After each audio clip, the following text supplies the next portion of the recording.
suppose just as a general overview of what we've been doing. আমরা কিভাবে কি করছি তার একটা চিত্র তুলে ধরছি। ক্রিকেটাররা একসাথে ফিজিক্যাল ওয়ার্ক করছে।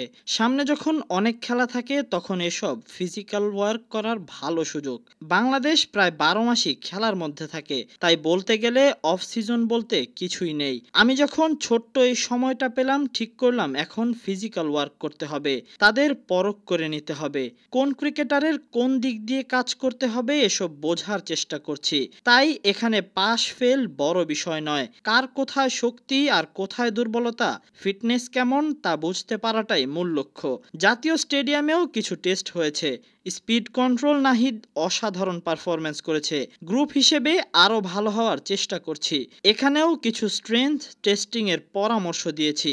ছেলেদের অনেক উন্নতি হয়েছে এমন শুনছি, অনেকে বলছে যে এসব টেস্ট একেবারেই নতুন। এটা ঠিক নয়, আমি যোগ দেওয়ার পর 18 মাস ধরে এসব হচ্ছে।